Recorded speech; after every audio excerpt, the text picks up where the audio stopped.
So, before we start, we're memorizing a verse, Proverbs 3, 5 through 8. Excuse me. So say this with me. Trust in the Lord with all your heart. Do not lean on your own understanding. In all your ways acknowledge Him, and He will make straight your paths. Be not wise in your own eyes. Fear the Lord and turn away from evil. It will be healing to your flesh and refreshment to your bones. And we will actually be looking a little bit past this verse, and I'm going to tell you what you'll want to do if you haven't already and if you're just debating. Okay? If you've looked on the note sheet, there's probably 30 or 40 different Bible references today. Okay? So if you've got your Bible, that's great. If you don't, you can use the YouVersion app on your phone. All the verses will be there so you can find them very, very quickly. Okay? So this is what I affectionately call, like today, is like a Bible bath. Okay? So we're just going to look at all kinds of different scripture, because when we talk about money, Jesus talks about that way more than a whole lot of things, including forgiveness. But that doesn't mean it's more important. It just means that he talks about it, something that we deal with. And so there are verses all throughout the New Testament and the Old Testament, and we're going to look at all of them. But let's start with Matthew chapter 6, verse 19 to 21. And this is Jesus talking. It's in part of the Sermon on the Mount. And he says this. He says, "Do not lay up for yourselves treasures on earth, where moth and rust destroy, and where thieves break in and steal. But lay up for yourselves treasures in heaven, where neither moth nor rust destroy, and thieves do not break in and steal. For where your treasure is, there your heart will be also." So we've all heard this verse before, and what Jesus is talking about is what's most important. And so in our series, we're called, In What We Trust. On our money, it says, In God We Trust. But we talked the first week about In Myself I Trust. And last week we talked about money. In money we trust. Well, today we're going to be talking about methods of how we gather and how we spend and get rid of our money. And so there are some methods for what we do with money. And the very first thing we need to probably pay attention to is you can't mismanage money unless you have money. So the first method that we're going to talk about is the method for acquiring money. So what are some ways that you acquire money? You give it to me. Okay, so you can have it given to you. Hazel's a thief. She said steal it. Oh, who said steal it? Oh, that was Jessica. All right. Well, you guys can work together. But the reality is that the most common way, it started all the way back in Genesis, where God had made the man and He put him in the garden to do what? To work. You got to go to work. And so the best method for acquiring money, and the most popular method, although some people don't appreciate it, is work. And so let me just give you a number of verses, and we could, again, pick out dozens of these, but I've just picked out some. And so in Proverbs 14, verse 23, and again, if you're following along in YouVersion, you'll see it there. If you're not, you'll just have to either look it up, and that's why I put them in there for you. You can go check them out later. And here's the other thing. I want you to listen as I talk today, and if there's questions, if there's disagreements, if there's what-ifs, on your connection card, when we're done and we take up the offering, write those things down. Like, I'm not sure I agree with this. What about this? What about that? Because these are the kinds of things that we should be talking about. But in Proverbs 14:23, here's what it says. In all toil, there is profit. So you do a little work, you get a little something. In all toil, there is profit. But mere talk leads only to poverty. Now, maybe you've met somebody before who, they always talk about what they're going to do, but they've never done it. And they're the same people who hit you, hey, can I borrow $20? Okay, well, in all toil there's profit, but in mere talk it leads to poverty. In Colossians chapter 3, verses 23 and 24, Paul is writing to the Colossians and he says, whatever you do, okay, because you're going to do something, but whatever you do, work heartily, as if for the Lord and not for men, knowing that from the Lord you'll receive your inheritance as your reward. It's the Lord Christ that you are serving. And so we are called to work, but we're not just called to work. We're called to work well or heartily. In 1 Timothy chapter 5, and again, we're just going to go through a lot of these. I'm not going to spend a whole lot of time on them. I've given them to you so that you can go back and look. But in 1 Timothy chapter 5 and in verse 8, Paul is, again, he's talking to the people in the church. And there are some people who aren't taken care of and some people who are, and some people who are begging and some people who are working. And he says this in verse 8. But if anyone does not provide for his relatives, and especially for members of his own household, he's denied the faith and is worse than an unbeliever. Well, how do you provide for your family? You work. Okay? So you don't have the option, or at least from a biblical standpoint, there are times, and we'll talk about this, where money being given to you might be necessary and it's okay.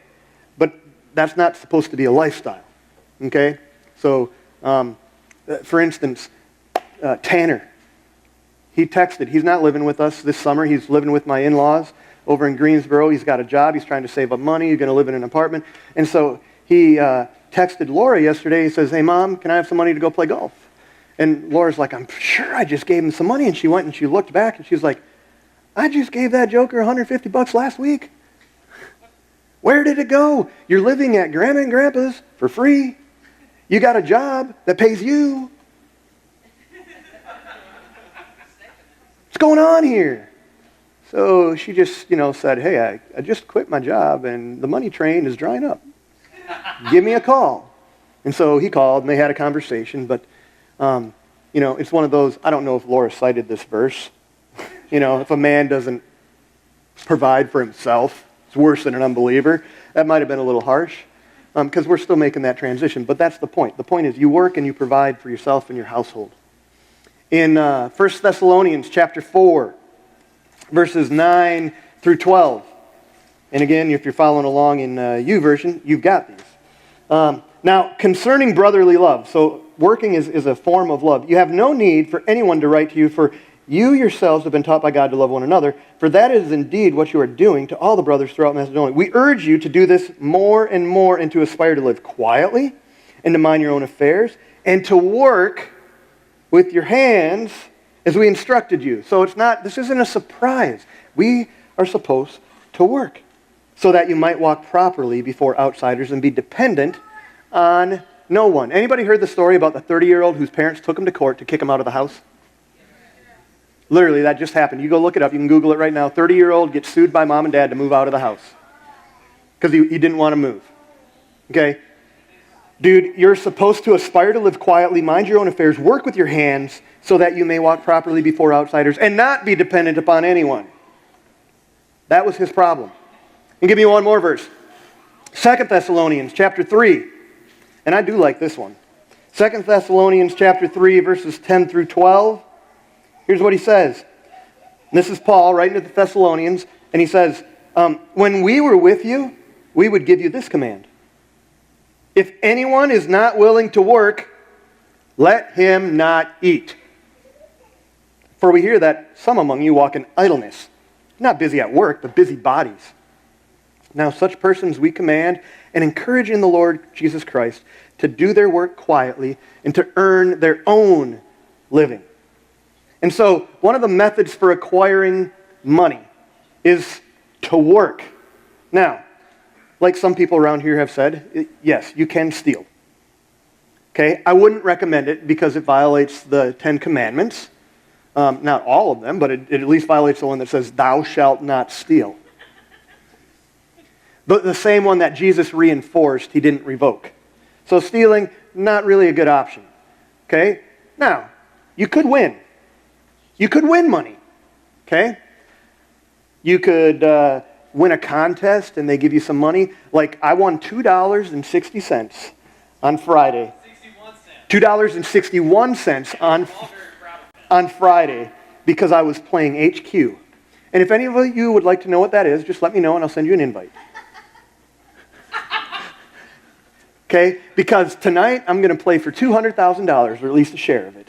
And all I have to do is answer 12 questions right. You could do this too. So again, if you want to know, just ask me and I'll send you an invite. But one of the things we need to understand that winning, okay, this is something like, it's not gambling. in this case, because gambling is a different kind of winning. What gambling is, hey, Kennedy, what gambling is, and some of you won't like to hear this, but what gambling is it's just agreed upon theft. I want you to think about this for a second. Gambling is just saying, okay, I'm going to put mine in, you're going to put yours in, we're going to play this game. I'm not doing anything to actually earn it. What I'm doing is I'm agreeing to steal it if I do better at whatever the bet is than you do. I get it. You don't. Because there's nothing produced. The only thing produced is disappointment for the guy who lost and bragging rights for the guy who just won. So that's not the kind of winning that we're talking about. Now, I will put this little caveat in there because, gambling, it violates the principle of work or labor or commerce. Okay? That's how money is created. That's how we earn it. Okay? But I will put this caveat. If you're just as happy paying your $20, throwing it in the pot and playing, and if you leave with it, great. If you leave without it, that's fine too. It doesn't really matter. You can consider that. Some people can entertainment. But the second you start complaining about it, you got a problem. And what you're complaining about isn't that you lost. It's that somebody stole your stuff. And if somebody else has the same reaction, it's the same thing for them. So one of the methods for acquiring money is work.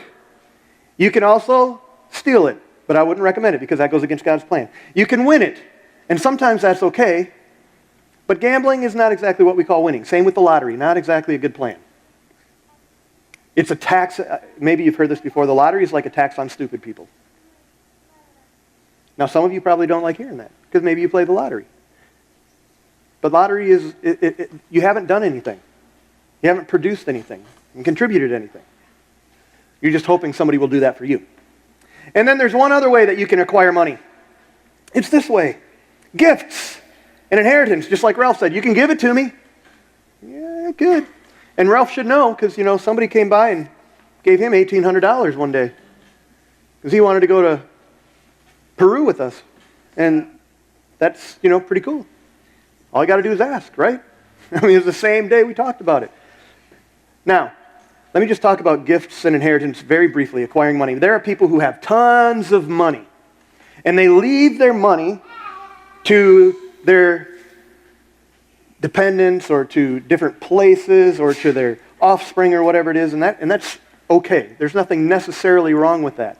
But there's a big difference between gifts and inheritance when it comes to money. Because giving is when you and I decide I want to give voluntarily and intentionally whatever amount I've decided to whoever I've decided. An inheritance or a will or just leaving your money somewhere with instructions it's more like a directive on who gets to steal it. Because they haven't done anything to produce it. And so the best way to earn money is to work. I would encourage you, if you have money and you want to give it, you give it now. You don't just store it all up so that you can pass it on. There's nothing, again, necessarily wrong with that. We'll talk about this a little bit more. But I want to paint it in kind of strong terms so that you have to think maybe a little bit differently about money. And by the way, before I get any further, you might want to write this down someplace. I want to recommend this book. If anybody wants to learn a little bit about money, have your toes stepped on, and just thoroughly be challenged. It's called Money, Possessions, and Eternity. And it's written by Randy Alcorn.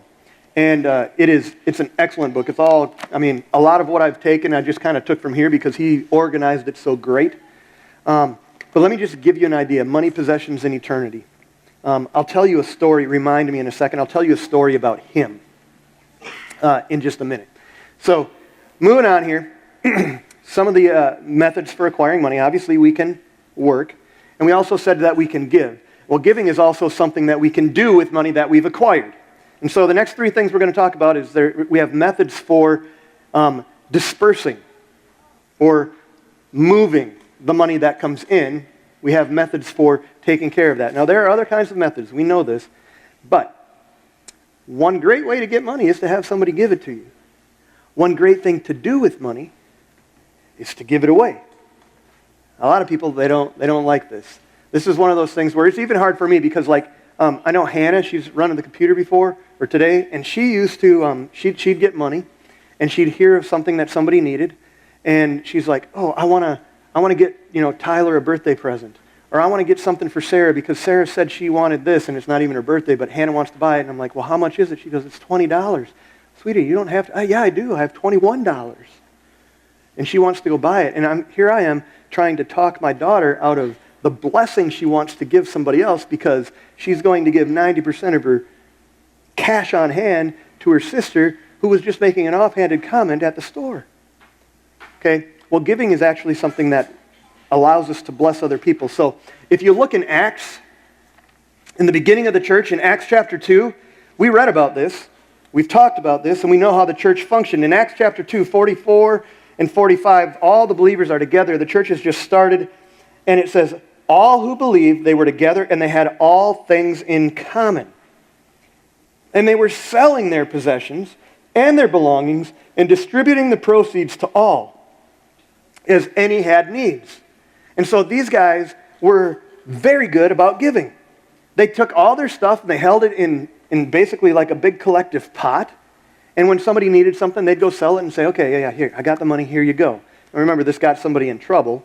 But that's another story. If you skip over to chapter 4, at the end of it, chapter 4, verses 32 on, it says, now the full number of those who believed, they were of one heart and soul. In other words, they all thought the same. And no one said that any of the stuff belonged to him as his own, but they had everything in common. And with great power, the apostles were giving their testimony to the resurrection of the Lord Jesus, and great grace was upon them all. Verse 34, there was not a needy person among them. Now, can we say that? There was not a needy person among them. Why?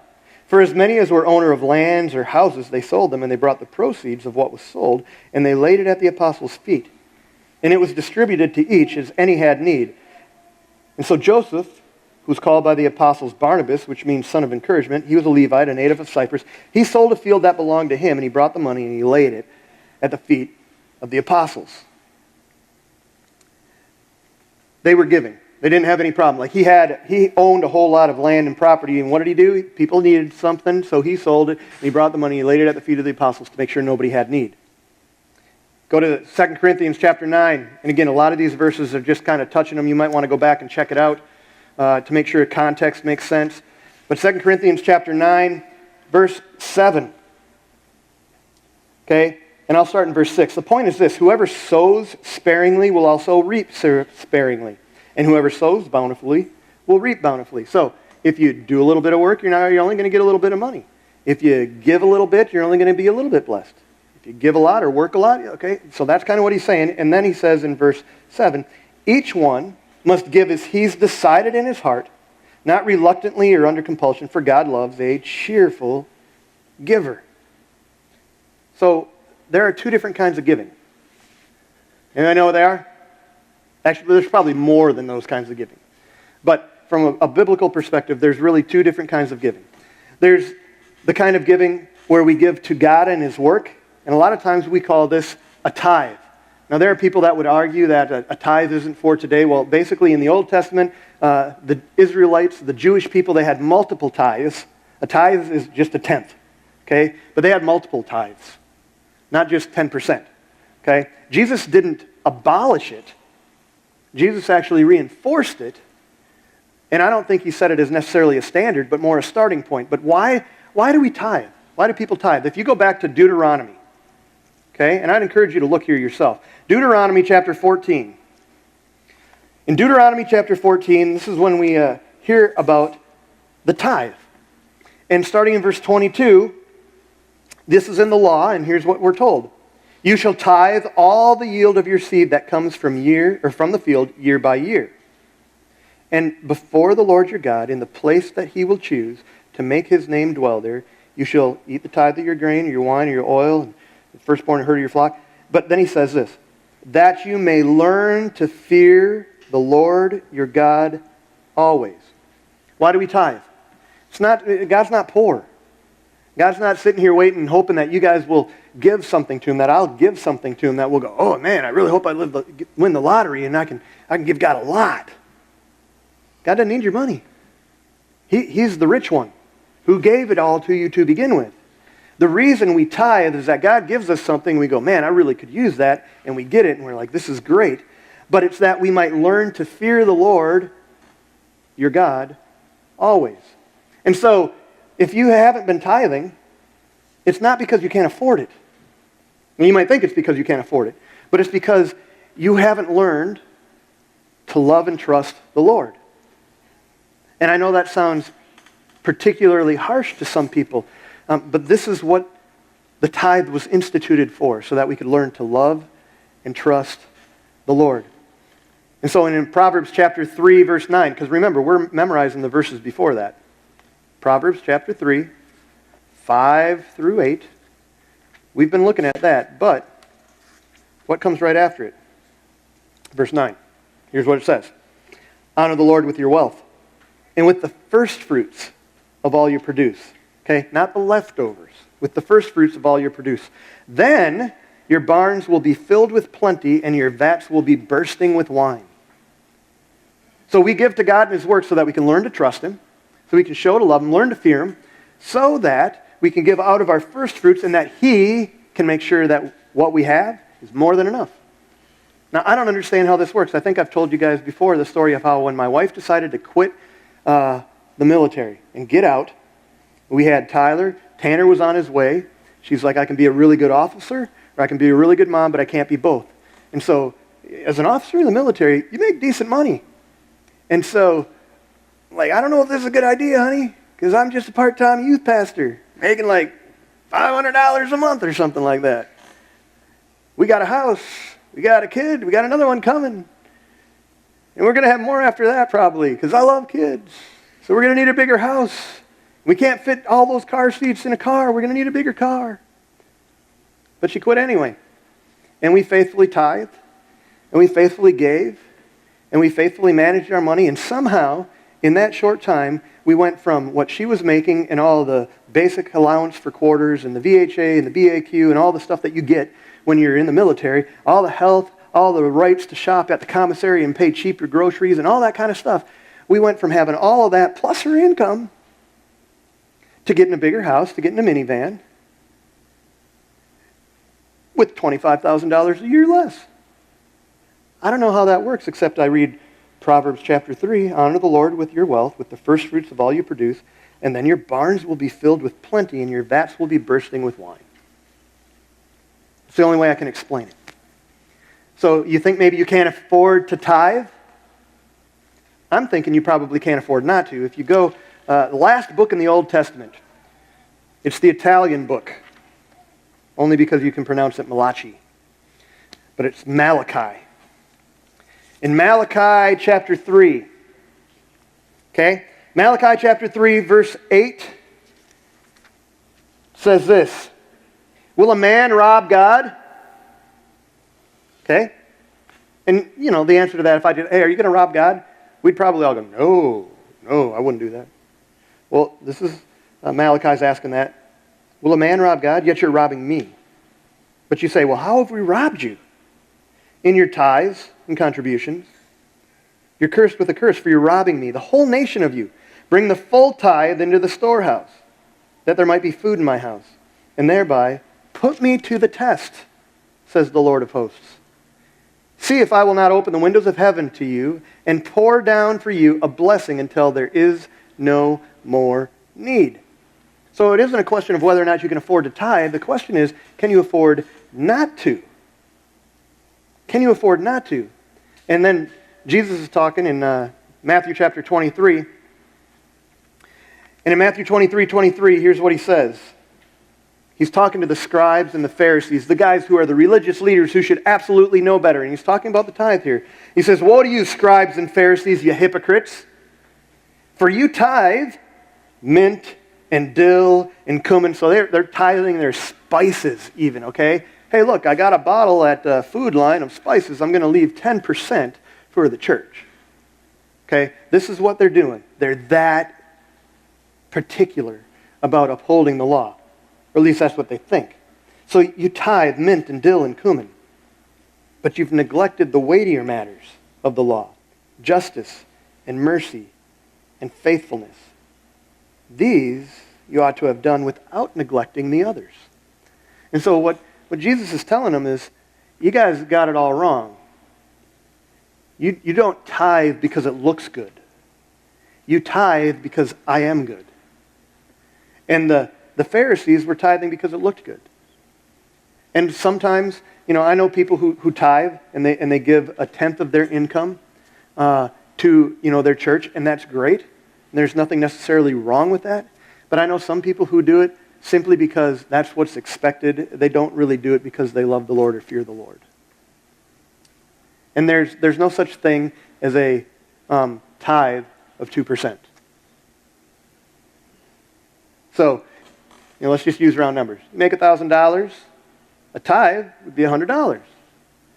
So if you come and you come to church here or anywhere else, and I don't care if you tithe here or somewhere else, this is an obedience principle, not a discovery principle. If you come and you drop in a 20 because that's all you happen to have with you or that's all you think you can afford, you haven't tithed. You've given something, that's fine, but you haven't walked in obedience, you haven't tithed. You've simply given $20. And so if you're expecting the Lord to bless you in that, you're going to have to explain to him why he should when he says, will a man rob God? Well, how do we rob you? Well, in tithes and offerings. Because I'll just tell you, $20 is just 20% of a tithe. Now, again, I'm not trying to lay it on so thick that people feel guilty or bad. What I am trying to do is help you understand that giving starts with giving to God and his work, and then we follow that up. See, we give systematically, we give regularly, we should give voluntarily, not under compulsion, okay? Someone's like, I don't feel like giving. Okay, that's between you and the Lord. But if we don't give systematically, there's a pretty good indication that we're not going to give substantially. Because we're taught to bring our gifts and collect them on a regular basis. We'll talk about this here. So we give to God and his work, that's tithes, and then we have offerings, and we give those to meet needs, which is what was happening in the church in Acts.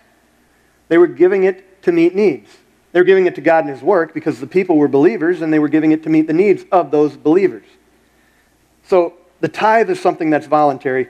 And again, can you imagine going to a church where they are collecting the offering, and they pass around the bucket or whatever it is that they're passing around, the plate, and here's what happens.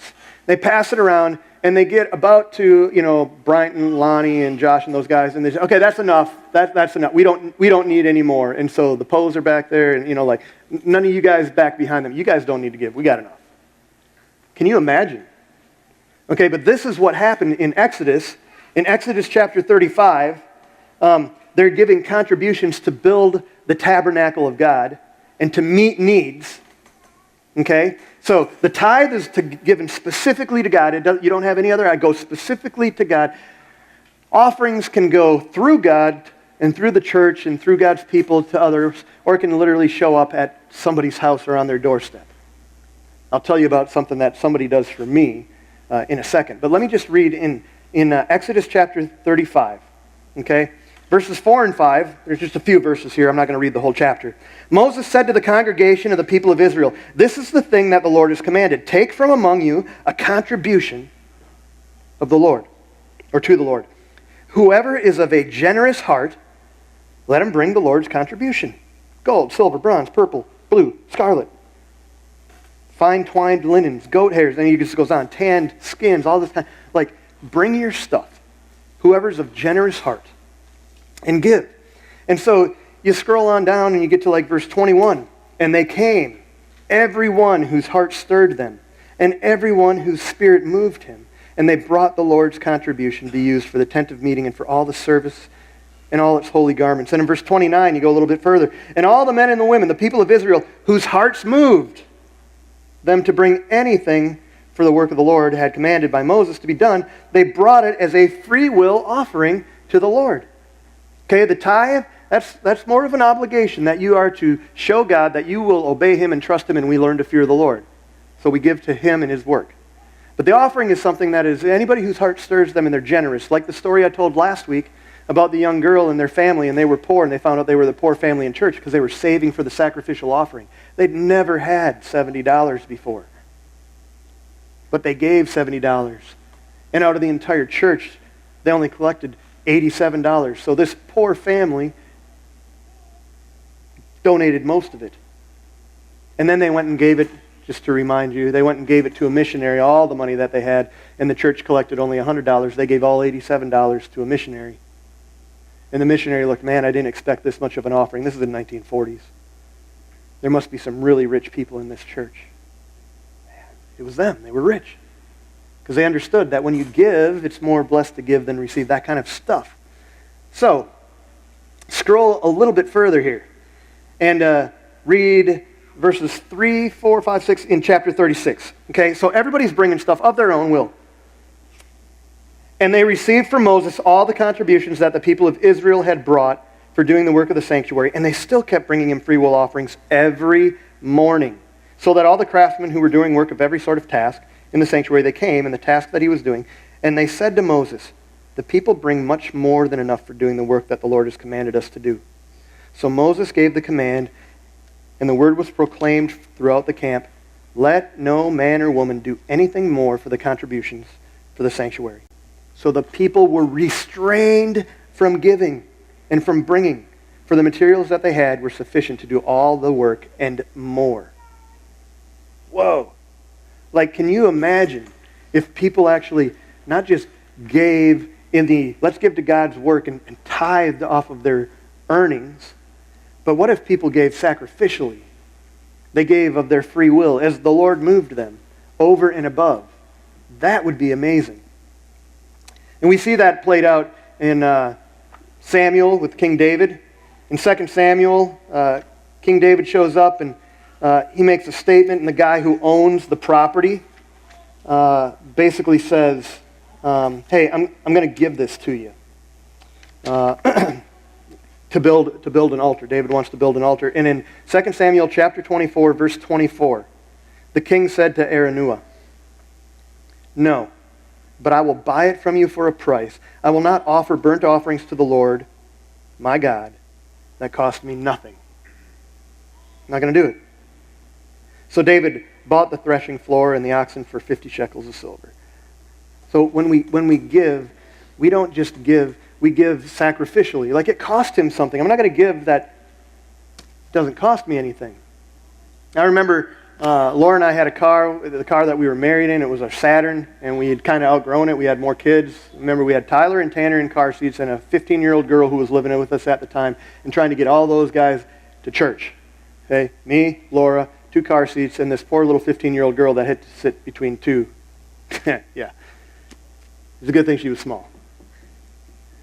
So we had that. We moved up here, and that's all we had. And then, we ended up getting a minivan, and then we got my truck, which I love. Ralph hates. And then some of you were around here. We had a guy who played worship music for us. His name was Marcus Bearfield, and he needed a vehicle. And Laura and I felt like we should give him ours. Like, why are we going to give him ours? Like, we could sell that. We don't need to sell it. I mean, we got 2 cars. That's fine. Let's just get it. So we gave him our car. There's no other story to it. You just gave. Why? Well, God told us to. It's well beyond a tithe, but we gave to meet a need because he didn't have one. And so we also want to make sure that when we give not just sacrificially, but we give completely. 2 Corinthians chapter 8, verse 7. And I'm just going to read it through. He's talking about giving and giving generously. I'm going to read it from the NIV. But just as you excel in everything, you excel in faith, he's talking to the Corinthians, you excel in faith and in speech and in knowledge and complete earnestness and in your love for us, see to it that you also excel in this grace of giving. And so we're supposed to do it and meet these needs. We're supposed to do it well, do it completely, do it sacrificially. So we have methods for acquiring money. We work. And sometimes we might win it. It might be given to us. Those things are fine. We might inherit it. That's fine. What do we do once we have it? Well, we should do basically 3 things. The first thing, we should give it. We should give it. The first fruits, 10%, goes back to God and his work. The second thing that we should do Second thing that we should do is we should save. And what are the methods for saving? Well, let me just kind of tell you a story. I put it all in YouVersion. You can read it if you want, but I'm going to summarize it for you. In Genesis chapter 41, Joseph is the guy in charge of everything. And Joseph is there, and he interprets the dream, and there's 7 cows, skinny cows, that are going to eat 7 fat cows. And he's like, what the world is this? And basically the dream meant that there were going to be 7 years of plenty, and then 7 years of famine. But in the plenty, with the fat cows, the famine cows, the skinny ones, are going to eat the stuff that you store up in the fat years. And so he's explaining this. He says, look, there's going to be a famine. So for 7 years, we're going to store up our grain. We're going to store up our food. We're going to make plans. And so they set aside a whole bunch every single year for 7 years. And then the famine started. And Egypt had plenty of food to the point where they were selling it to other people and buying up their lands. And like Egypt made a killing. Why? Because they saved. Because they planned. Because they stored. Now, before I explain a little bit more about what saving is, let me tell you what saving is not. Okay? Husbands, you might like this. Okay? Because we're going to talk about shopping. We're going to talk about shopping. Okay? You ever heard your wife or somebody come home and say, it was a really good deal? You ever heard your wife or somebody come home and say, I saved $50 on this? And wives, have your husbands ever said, you didn't save anything, you spent $20? Because that's kind of what just happened. So if you really save, you have real money that you can really spend on real things. Okay? So do not make the mistake of coming home and hey, you just bought something and it was a really good deal. That's fine. You can say it was a really good deal. But please don't make the mistake of turning around and saying, you won't believe how much I saved. Because if you weren't on your way to actually go and purchase that thing or those things or that stuff or the trinkets or whatever it is, if that wasn't already in your plan, you didn't save anything. Because you have no real money to buy real things left over. You just spent money. Okay? So, why do we save? Why do we save? Let me just say this too. Saving isn't necessarily biblical or unbiblical. And some of you are kind of confused by that. Saving isn't necessarily biblical or unbiblical. It just is. What makes it biblical or unbiblical? What you're saving for. And so we should be saving for a cause or a purpose. A cause or a purpose. Like there's something in particular that we should be saving for. And that's part of what makes it, could make it biblical. Or at least wise. Like Joseph saving grain for 7 years, storing it up, not so that he could have more than everybody else, but so that he could preserve the entire Egyptian nation and the people around them. He was saving for a purpose. And in Luke chapter 12, we get a little story about this. Jesus tells a parable in Luke chapter 12. Let's just start in 16. Luke chapter 12, verse 16. Jesus told him a parable saying, the land of a rich man produced plentifully. And he thought to himself, what should I do? I have nowhere to store my crops. And he said, I'll do this. I'll tear down my barns and I'll build bigger ones. And there I'll store all my grains and my goods, and I'll say to my soul, soul, you have ample goods laid up for many years. Relax, eat, drink, and be merry. But God said to him, fool, this night your soul is required of you, and the things that you have prepared, whose will they be? So is the one who lays up treasure for himself and is not rich towards God. So, if the cause or the purpose is you, this is for me. I'm saving for me. There is a possibility, a likelihood that you are not saving for yourself, that you are saving for yourself, and so you are not rich towards God. Now, I remember when Laura and I were looking for a house when we moved up. Well, actually, when I was looking for a house to move up here. And I had some specific things that we were looking for. Some of them were on the list for us. Like my kids wanted stairs. They wanted land. They wanted, a place to run and trees and stuff like that. We wanted a garage. Didn't get that. But one of the other things that we wanted was a big space. And so if you've ever been to my house upstairs, there's a ginormous space up there. That's like where church started. We could fit like 60 people up there. And we have. Why did we save for that? Why did we look for that? Well, because there was a cause and a purpose. We were planning a church. Okay? So there were some things in the house that were for us. There are some things that were for God and His kingdom. Okay? What is the purpose? What is the biblical reason? Because having money stored up, it's not enough. Go back and look in James. He gives instructions to the rich people. James chapter 5. And in James chapter 5, here's what he says to the rich guys. Come now, you rich, weep and howl for the miseries that are coming upon you. Your riches, they've rotted, and your garments are moth-eaten. Your gold and your silver have corroded, and their corrosion will be evidence against you, and they'll eat your flesh like fire. You've laid up treasure in your last days. But behold, the wages of the laborers who mowed your fields, which you kept back by fraud, they're crying out against you, and the cries of the harvesters have reached the ears of the host. You've lived on earth in luxury and in self-indulgence. You've fattened your hearts for the day of slaughter. You've condemned and murdered the righteous person. He doesn't resist you. Money and saving it just for yourself, that is a problem. So how much is enough? Okay? How much is enough? The best answer, how much is enough? More. Right? Like who's rich? Whoever has more than me. And so it doesn't matter where you are. Like my kids, Hannah, she's got $20. Who's rich? Tyler, he's got more.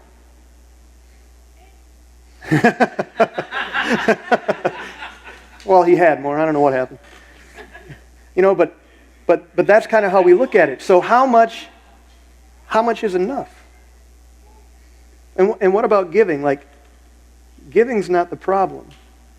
Saving's not the problem. Like, the cure to insecurity, thinking we need more, the cure for that is actually giving more. Because hoarding's not going to help. You guys know what happened when the Israelites were wandering in the desert and they didn't have any food, and so God gave them manna? Okay? What happened if they hoarded? What happened if they collected too much, thinking, I'll save it for later? It rotted, stunk, had maggots in it. It was no good. It did not keep. Except on the day before the Sabbath, on which day they couldn't collect more. Then they could collect extra the day before, and it would last. But otherwise, after that, if you took too much, it would melt, and it would rot, and it would stink. Why? Because hoarding doesn't help. So how much is enough? Well, whatever it is that you need for today is enough. So why do we save? We save for a cause or a purpose, okay? Specifically a kingdom kind of work, but we also save to invest.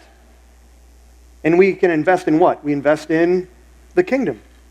Okay? Not just ourselves or others. In Matthew chapter 6, you've heard this before, but seek first the kingdom of God and His righteousness, and then all these things will be given to you. Therefore, don't be anxious about tomorrow, what you're going to eat or drink or anything like that, because each day has enough trouble of its own. So, one of the things that we do around here, or one of our values, is to impact and invest. And that's what I would encourage you guys to live out, because, again, how we handle money is a spiritual condition. So some of the ways that people have been impacted by people giving money, or somebody else who saved money in order to give, is like we talked about Ralph earlier. Somebody showed up at church on a Sunday, unbeknownst to them, that they would hear a story about a guy who wanted to go Peru, and they went out to their car and just happened to have $1,800 bills that they could pull out and say, hey, give this to Ralph. Don't tell him who it's from, but I want him to go to Peru. Crazy. I've told you about our dining room set. Somebody gave us our entire dining room set. Dining room, china cabinet, chairs, all that kind of stuff, as confirmation that this is what we were supposed to be doing. That made an impact on us when somebody invested, because they'd saved enough that they could give. So, one other story. Somebody who saved and has decided that they want to give, I have no idea who they are, but every year, right around tax time, for probably the last 8 or 9 years, Laura and I get an envelope, and it's a thick envelope. And you know what's in it? Gift cards. Yeah, Hannah's back there. I know what's in it. Gift cards. $200, $300, $400, $500 worth of gift cards. So we can go out to eat. We can go to Lowe's. We can, go to Subway, go to Starbucks, go to whatever. There's all kinds of stuff in there. I still don't know. I have my ideas, but I still don't know who does that. But somebody has made an impact in my life by investing in my life, and they can only do it because they've saved and they give. And so those things come first. Same thing with our car that we gave away, our Saturn, we gave it away, made an impact in Marcus's life. Even at Discovery, we're still around. Like Ignite, they are giving to us. We don't pay them rent yet. We're going to have to soon. Not them, somebody else. But because many of you have been faithful, we've been faithful, we still have thousands of dollars in the bank. Now, it's not going to take care of everything. We're going to still need money coming in to pay things. But we've been saving as much as we can. And so God's good, but we collect our money by work or when it's given. And then when we have money, we give it. That's the first thing we should do. Then we save it. That's the second thing that we should do. And what's the last thing that we should do? Most of you know this because we do it first. What do you think it is? Spend! Exactly. And this is the fun stuff, right? See, if you think spending is the fun part, you should probably try giving because that's really fun. But spending. We have different methods for spending money. And the biggest problem isn't how much we have to spend. The biggest problem that we have is self-control. Many of us don't have self-control, and so that's why we spend. So Galatians chapter 5. Galatians chapter 5, talking about the fruit of the Spirit. He says, the fruit of the Spirit, chapter 5, 22 to 24. The fruit of the Spirit is love, joy, peace, patience, kindness, goodness, faithfulness, gentleness, self-control. Against such things there's no law. And those who belong to Jesus Christ, they've crucified the flesh, which means I want, with its passions and desires. They've crucified that. You have self-control. Proverbs 25:28, a man without self-control is like a city broken into and left without walls. In other words, if you have a spending problem, it's not that you have a spending problem. You have a self-control problem. And the fruit of the Spirit includes self-control. So there are people that I know who every day they go to work, sometimes multiple times a day, will go to Starbucks. And they will get something to drink. Hot coffee, cold coffee, iced coffee, whatever. And if you do that every day, it's well over $1,000 a year that you're just giving Starbucks. $3, $4, $5 a pop. Okay. Now, if you can afford it, that's great. But if it's because you have no self-control and you just can't drive past without turning in, that might be a problem. Because self-control is what leads to addictions. This is why people gamble and they can't stop. It's why people have drug addictions, alcohol addictions, porn addictions, smoking addictions, all those guys, because they have no self-control. Shopping addictions, eating addictions, all these kinds of things happen because people have no self-control. So what does self-control look like? Self-control means managing yourself, managing what you've got. That's where self-control comes in. It's a faithful management of the things that we have. Okay, so you only have control over yourself. You're the one who gets to decide whether or not you want to spend it here or not. And so you manage your wants versus your needs. Do I want this or do I need this? You manage your income and your outgo. Do I have enough in so that I can let this out? You need to manage those things. And it's not just your money that we need to manage. It's your entire life. It's our entire life. If you look in Romans, Romans chapter 14, towards the end, we think about, our money. But Paul is writing to the Romans and he just sticks this little line in there. In chapter 14, verse 12, he says, so then each of us will have to give an account. In other words, how have we managed ourselves? Each one will have to give an account of himself to God. It's not just your money. It's how have you managed yourself? How do you manage your words? How do you manage your time? How do you manage your gifts? How do you manage your money? All those kinds of things. So if we're going to spend, we need to manage it well. And then there's this dreaded B word. Everybody knows what that is, right? Budget. Some people don't like a budget. What is a budget? Budget is just a spending plan. Here's where the money came from. Here's where the money's going. In Proverbs 27, know well the condition of your flocks. Here's what it says. Know well the condition of your flocks. You need to know what's going on with the stuff you've got and give attention to your herds, for riches do not last forever. And does a crown endure to all generations? The implied answer there is no. In other words, you need to know what's going on, so if you don't know how much you're taking in or how much you're spending out, that's why you need a budget. Proverbs 24, verses 3 and 4. By wisdom a house is built, and by understanding it's established. By knowledge the rooms are filled with all precious and pleasant riches. You have to know what's there and what belongs there and where things belong. That's what a budget is for. You don't necessarily have to have everything spelled out and line by line and be a very detail-oriented person. If you'd like to be, though, we have some CPAs who could more than probably help you out. More than probably. That's the technical term. Well, it's kind of like, I don't know, do I volunteer them since I haven't asked? More than probably. There's also, whoa, back up. Hannah, what you doing? What you doing?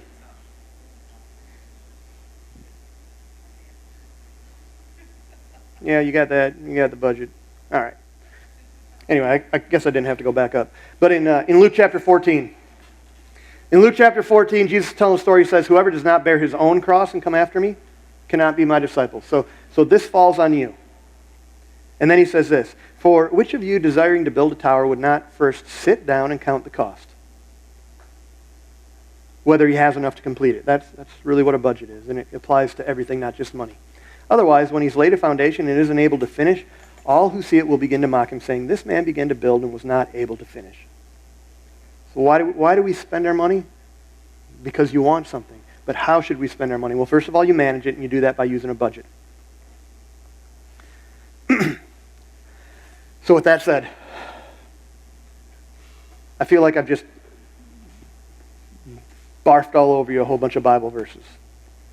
But I don't know any way to explain what God has to say without literally just throwing a whole lot of what God has to say out at you.